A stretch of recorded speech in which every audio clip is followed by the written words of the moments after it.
Listen to your heart. Your heart is never wrong.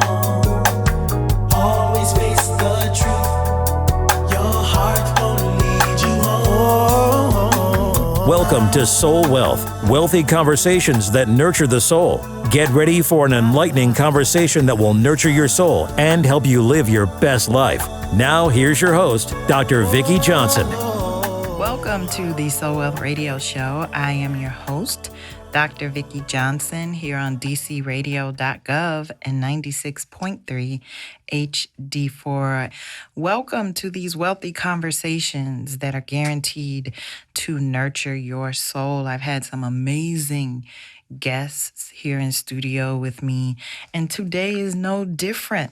My guest today is an internationally celebrated intuitive consultant and life coach, my kind of person already. I love it.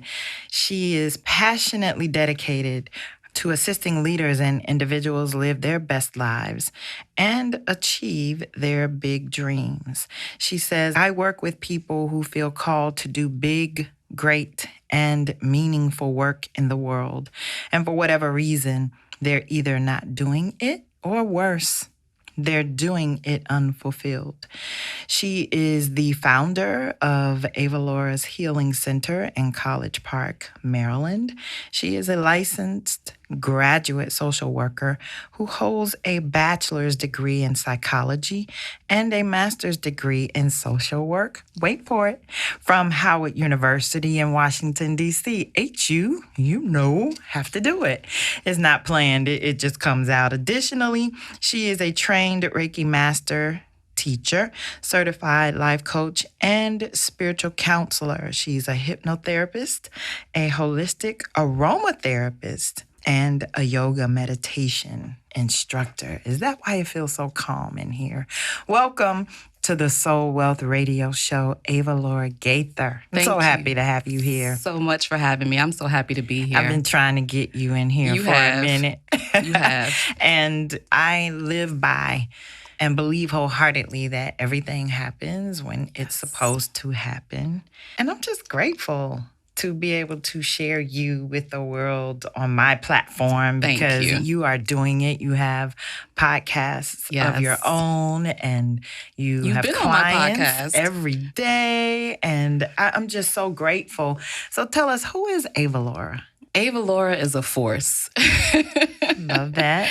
Avalaura is a force. It's so interesting when I tell people my name, everyone always asks, what does that mean? Does that mean something? And at first I said, maybe I'm just going to make up a meaning because everybody keeps asking me what it means and I don't even know necessarily what it means. But then I thought about the spirit in which my mom gave me my name. I was named after my great-grandmother. And her name was Laura, and she was actually an intuitive. My mother told me stories about her when it was not safe to really be an intuitive, right?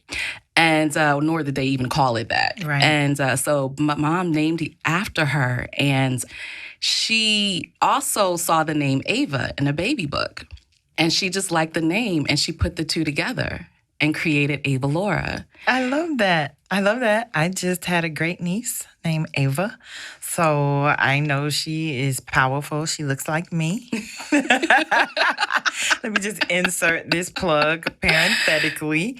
But all of my great nieces, it is weird. It's weird, but it's not weird. They really do look like me. I'm telling you.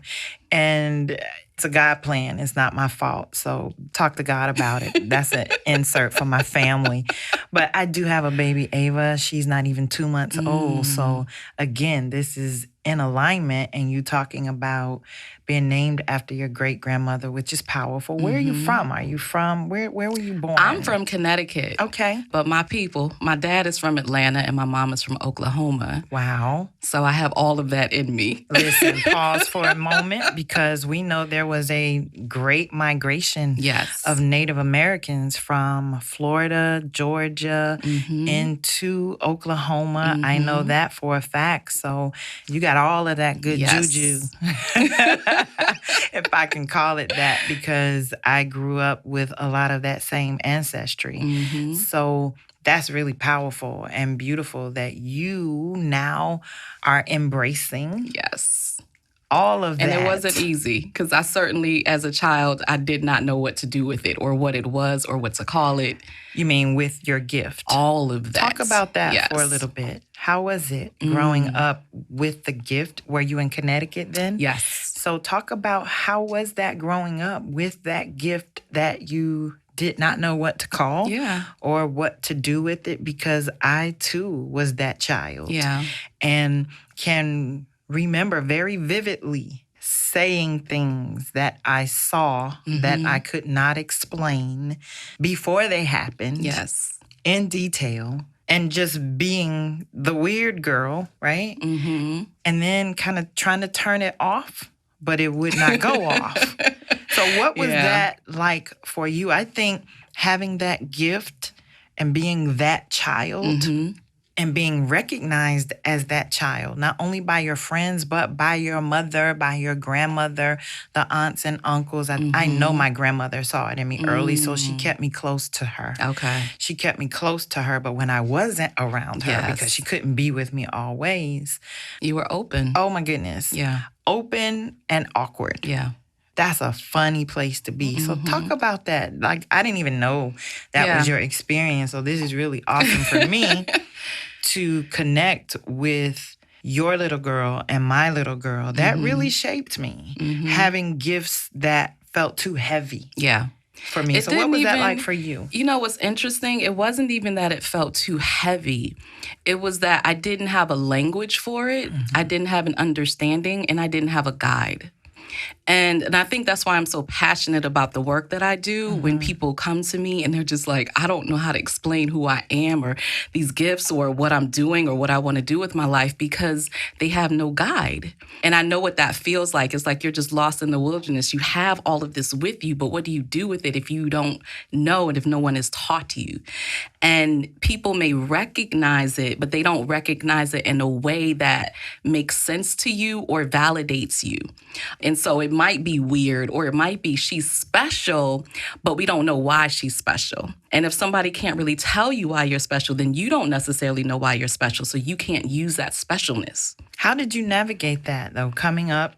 You know, you recognized the gift as a child. Yeah. And how did you move through your preteen, teenage, young adulthood, coming into Howard University with that gifting? And I want to be clear that the gift is not all you are, but it's a very significant piece of who you are. Yeah. And so when you're trying to discover yourself, when you're trying to get clarity on your identity, who am I? Why am I here? Right. What am I supposed to be doing? How do I fit in? Do I fit in? Right.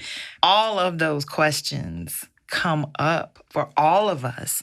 But in this particular context, with this gift that you hold and you carry, this light, because that's what it is, this light of God and love that is within you. How did you navigate that? Did you just figure it out as you went along? No. Or what? I had some really fundamental experiences, and I have to say, I am truly blessed.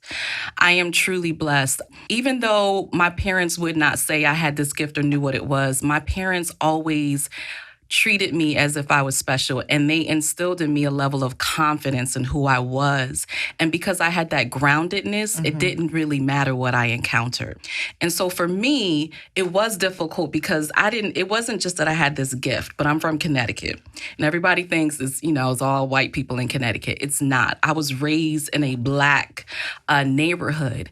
But when I was 13 years old, my parents moved me from my Black neighborhood, my safe, my groundedness, my foundation, to the white suburbs, where I was now the only Black child. My family was the only Black family.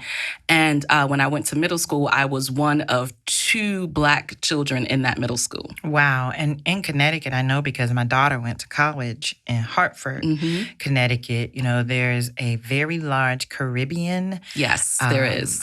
African population where your gifts really would have been cultivated because they are very embracing of that side of them. I grew up around a lot of Jamaicans. Yes, I'm telling you. I know. So that would have been an easier path. But to now be this gifted Black child in a sea of Yes. whiteness. And I say it that way because that's what That it is feels exactly like. what it was. That's what it feels like.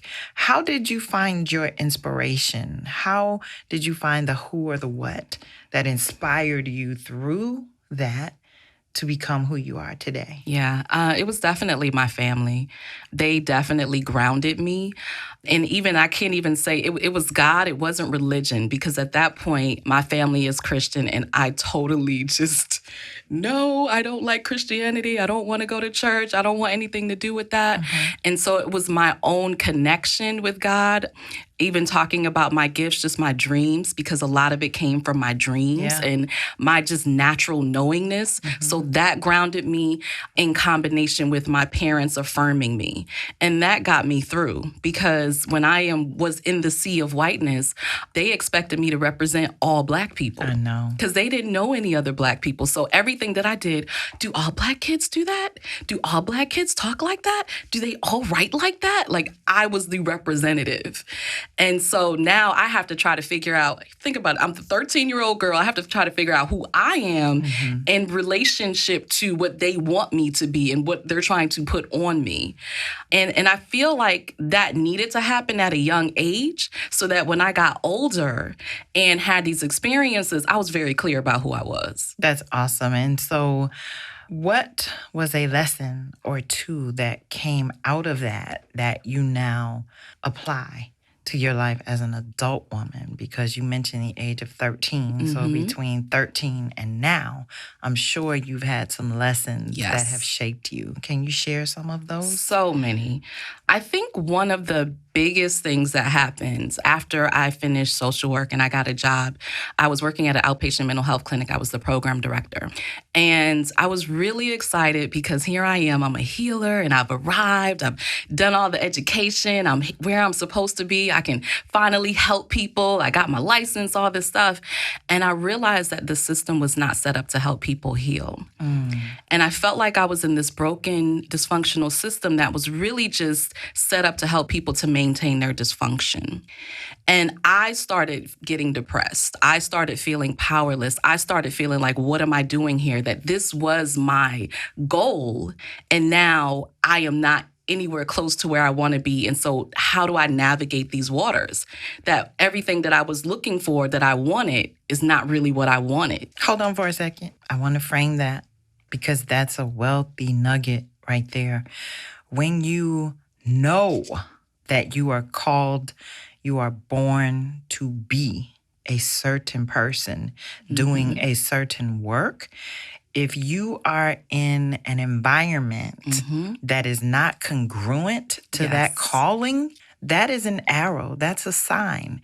Not for you to drop down into it and settle and be frustrated for the rest of your life, but that really is what I'll call a weight of resistance that is strengthening you to really break out of that place. Listen, you don't have to settle. You don't have to stay where you are tolerated, where you are cast aside, because each of us is born with a deliberate assignment called to achieve certain goals and impact certain people and leave an impression in the earth. So I love that you're sharing that, because sometimes people don't know what to do with that. Right. And I didn't. They don't know what to do with that. They I just, didn't know what to do.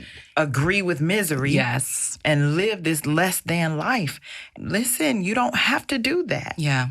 That's I call just it an arrow. living a life of quiet desperation. Wow. So what shifted for you? You know what? I had a moment. I just got to the point where I got sick and tired of being sick and tired. That's all that I can say. And I finally talked to somebody.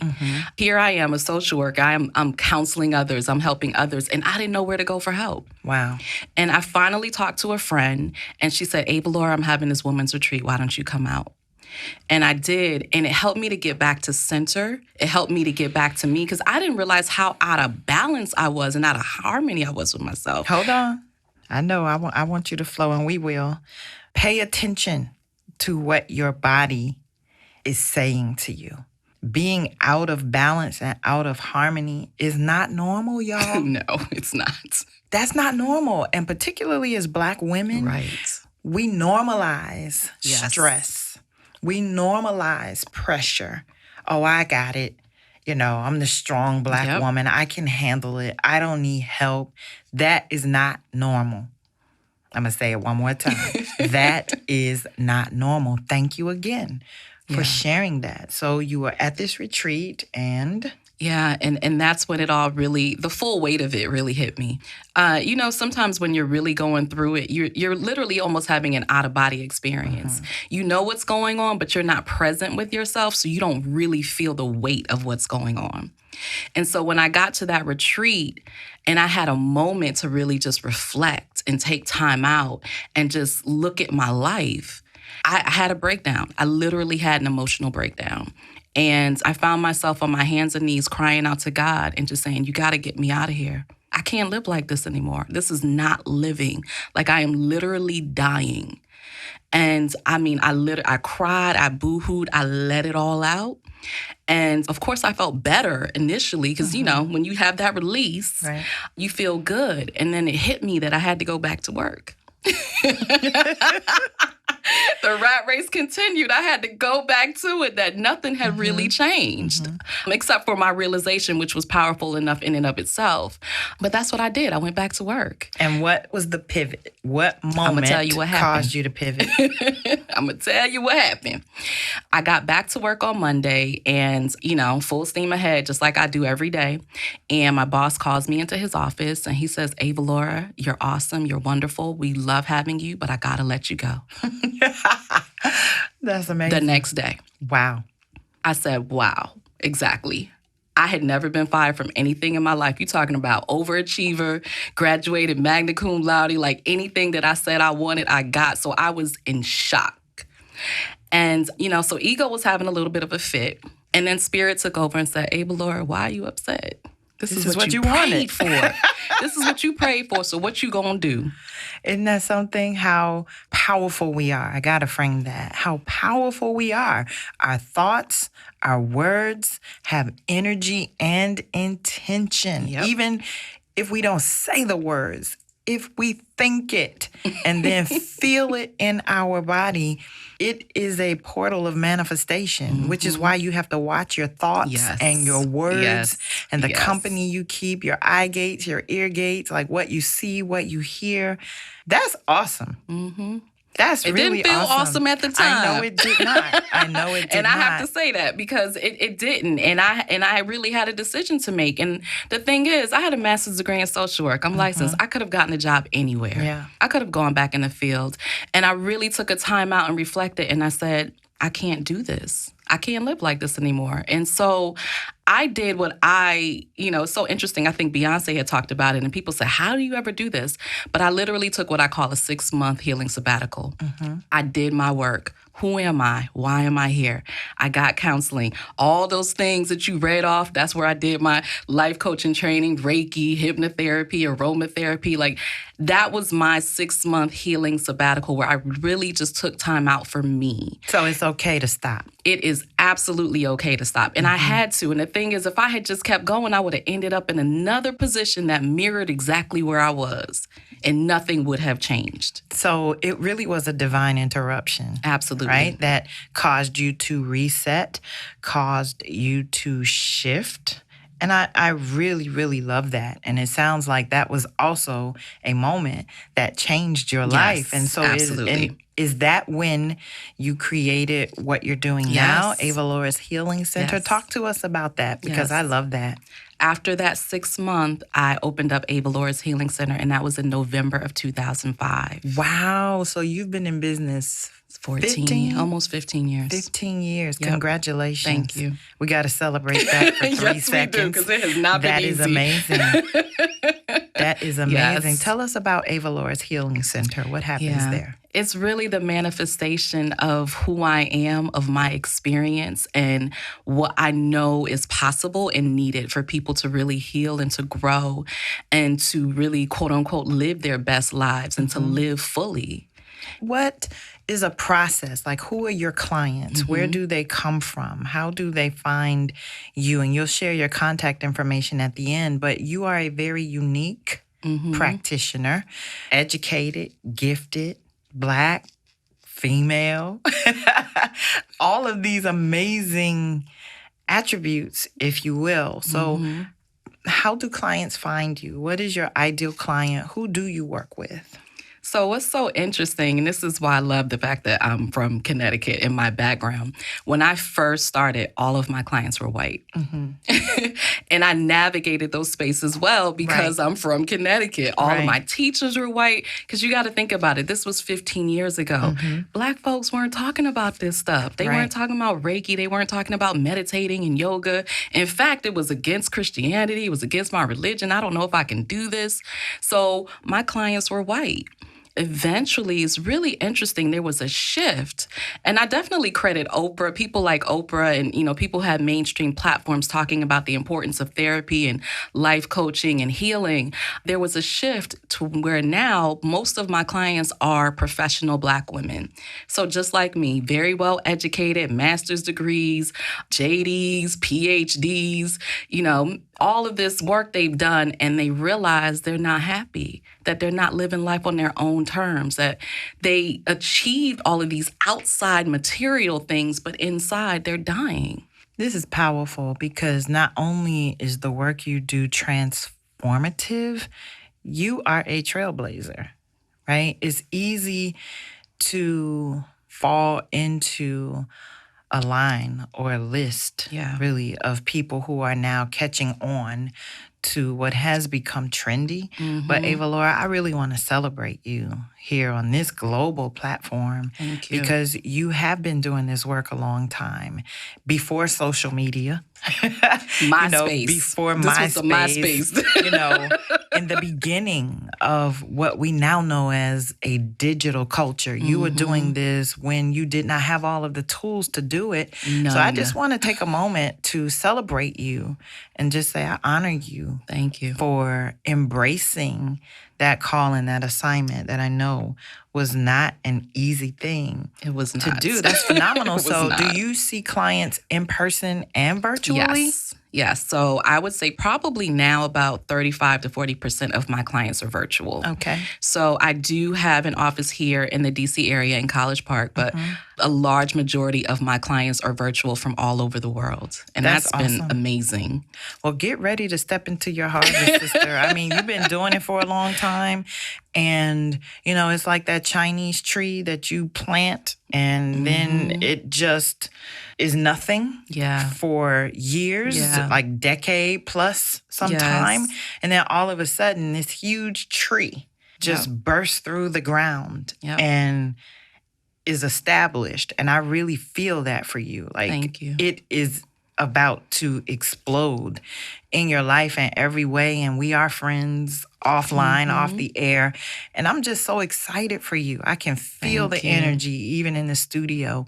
I am excited, like your time is coming. And I just want to encourage you to stay the course. You are not forgotten about. God did not forget. But your time is here. And you are just really at the beginning of it. Even though you've been doing it for a long time. That's exactly how it feels. Even though you've been doing it for a long time, I'm just telling you, sister, God is about to pay you back because you have put in the work.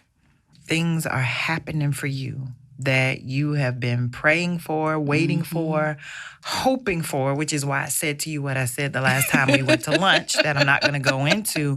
But I'm excited for you. Thank you. And the world is listening. The world is listening to dcradio.gov and 96.3 HD4. I want you to know that. So when you share your contact information at the end, people will be able to find you and reach you. And I'm honored to call you friend. Thank you. And honored to call you sister. Listen, before we get to the end, and I have a couple more questions for you, I want you to talk about, which I did not see in your bio, those beautiful head wraps that you sell and that you teach women to do because it's something special. Talk about that. You know, it's interesting. Again, so much just because of who I am, so many of the things that I fall into are truly divine intervention. And my head wraps, they're for me. They were, for me, a part of my own spiritual journey and just a part of my own expression. And I started wearing them every day, and people just started noticing, and people would literally stop me. And I'm talking about white men, black women, white women, everywhere, in the post office, in the grocery store. I mean, wherever I was, and comment on them. And at first I was like, wow, well, thank you. But like, okay, what do I do with this? But then I realized, I said, Avalaura, you're a businesswoman. Like, this is a part of your business. You need to work this out. Yes. And so I did. I started sourcing fabrics and selling them, and then really expanding that to teaching women how to wrap their hair. So now I have events where I do private parties. You know, people literally hire me for like brunches and baby showers and all kinds of events to just have a sisterhood moment. I love it. And you're coming to Florida. You have got You have got to bring that experience to the Soul, Sun, and Spa Luxury Weekend. It's time for that, for us to learn that our head is our glory. Yes. And to wrap it with honor and beauty and wisdom and healing. I am just so excited. Before we close, what are you grateful for, and what legacy do you want to leave? I'm grateful for so many things, so it just depends on what day you ask me. I am so grateful for God's blessing on my life and everything, in my relationship, in my foundation, my groundedness. I'm grateful for laughter and sunshine and the ocean and Ben and Jerry's. Like I'm a foodie, y'all. So I could talk about food all day long. I'm so grateful just to be here and to be in my body and to be able to appreciate everything that's around me, even when it's something that you would think I wouldn't appreciate, but to be able to find the beauty in that. I am so grateful for that. And what legacy do you want to leave? And, you know, I love what you're grateful for. And as my previous guest shared, you know, we are in the midst of processing the sudden death and tragic passing of Kobe Bryant. And so I'm sure people have been pulling on your energy as well as mine and my previous guests and those of us who are faith leaders and healers. So that groundedness is a gift. Just your presence of grounding is a gift. What legacy do you want to leave? I really want to leave the legacy of being able to live life on your own terms. Good stuff. And that's the only way that you're going to be able to live fully. That's a soul wealth tip and a legacy. The only way that you can live fully is to live life on your own terms. And that's the process, really, that you do with your clients. That is it. Because that's what you're doing. Because you can't teach what you're not doing. That's right. You teach what you most need to learn. We learn so that we can teach, and then we teach what we learn. That's beautiful, Avalaura. How can our listeners connect with you, find you, become a client, get a head wrap, invite you to do a head wrap session with their women? How can they connect with you? Yeah, thanks to my mama. There's only one Avalaura, so I'm very easy to find. I am Googleicious. You just type AVALAURA, Avalaura. I will pop up with my head wrap. You can go to avalaura.com. That is my hub, and you can find all my social media links and everything else. Thank you so much. Thank you for being here with me today on the Soul Wealth Radio Show.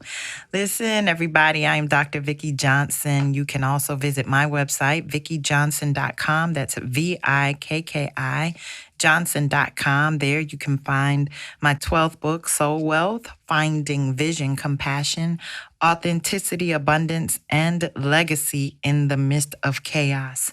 Soul Wealth is your birthright. So go out into the world, everybody. Live full so you can die empty. Until next time, here on dcradio.gov and 96.3 HD4. Peace.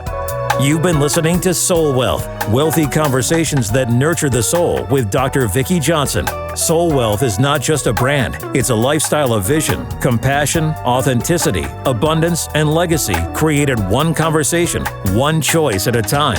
For more information, visit VickiJohnson.com or click on Soul Wealth at dcradio.gov.